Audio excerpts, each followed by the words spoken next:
400 पार के नारे से ही सपा, बसपा और कांग्रेस को चक्कर आने लगता है।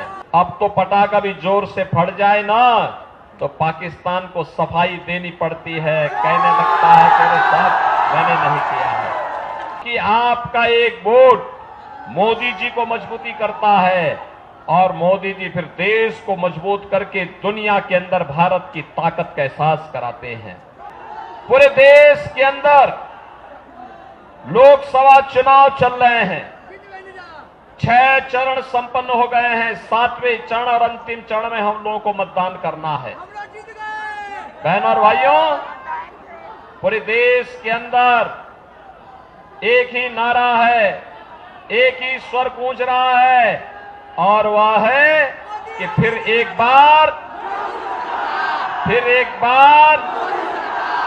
और अब की बार 400 पार। 400 पार के नारे से ही सपा, बसपा और कांग्रेस को चक्कर आने लगता है, क्योंकि इनको तो इतनी सीटों पर चुनाव लड़ने के लिए प्रत्याशी ही नहीं मिले। उनके पास तो प्रत्याशी ही नहीं है और इसीलिए कह रहे हैं कैसे होगा। तो जनता जनार्दन ही उन्हें जवाब दे देती है। जनता जनार्दन कहती है जो राम को लाए हैं हम उनको, जो राम को लाए हैं और 2024 में फिर से कमल खिलाएंगे।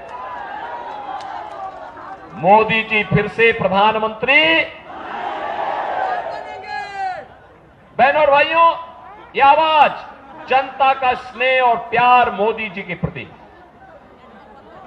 और मोदी जी ने इसके लिए 10 वर्ष अहर्निश प्रयास किया, तपस्या की, कार्य किया, दिन रात बिना रुके, बिना झुके, बिना डिगे। देश के सम्मान को बढ़ाने का हो, देश की सुरक्षा का मुद्दा हो, देश के अंदर विकास के बड़े बड़े कार्य हो या गरीब कल्याणकारी योजनाओं के माध्यम से प्रत्येक गरीब के चेहरे पर खुशहाली लाने का कार्य। आज आप देखते होंगे पहले आतंकी घटना घटित होती थी और आतंकी घटनाएं घटित होने के बाद जब हम कांग्रेस और समाजवादी पार्टी सरकार से कहते थे कि आतंकवादियों से निपटो, तो ये कहते थे आतंकवादी तो सीमा पार के हैं।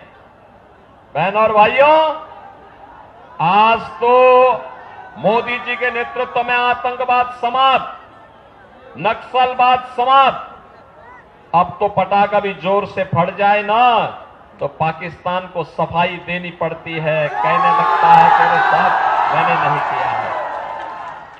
बहनों और भाइयों, ये तब है क्योंकि आपका एक वोट मोदी जी को मजबूती करता है और मोदी जी फिर देश को मजबूत करके दुनिया के अंदर भारत की ताकत का एहसास कराते हैं।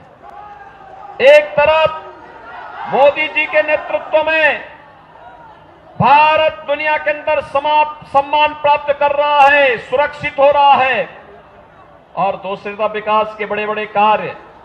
देवरिया में भी मेडिकल कॉलेज बनेगा। एक सपना था, आज बाबा देवराहा के नाम पर मेडिकल कॉलेज बन करके प्रारंभ हो गया है। बहनों और भाइयों, पहले एम्स के लिए दिल्ली जाना होता था, आज गोरखपुर में एम्स की स्थापना हो गई है। पहले पानी के लिए सीजन में तरसना होता था, आज तो बहनों और भाइयों हर घर नल की योजना क्रियान्वित हो रही है।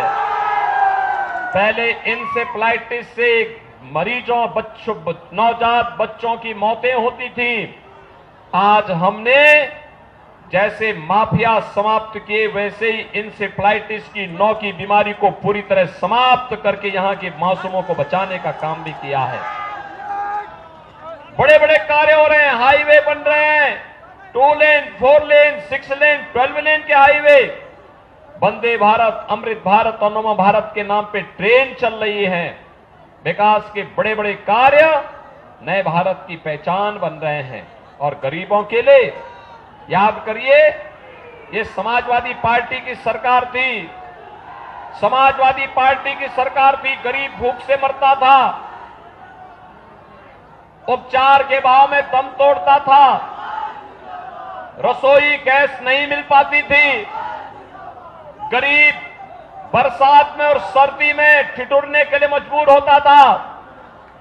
आज बहनों और भाइयों, 80 करोड़ लोगों को भारत फ्री में राशन दे रहा है। 60 करोड़ लोगों को प्रतिवर्ष 5 लाख रुपए का मुफ्त में स्वास्थ्य का उपचार की सुविधा दे रही है। 12 करोड़ किसानों को किसान सम्मान निधि, 12 करोड़ घरों में शौचालय का निर्माण, 10 करोड़ गरीबों के घर में उज्ज्वला योजना का कनेक्शन और 4 करोड़ गरीबों के लिए प्रधानमंत्री मोदी जी ने आवास बनाए हैं।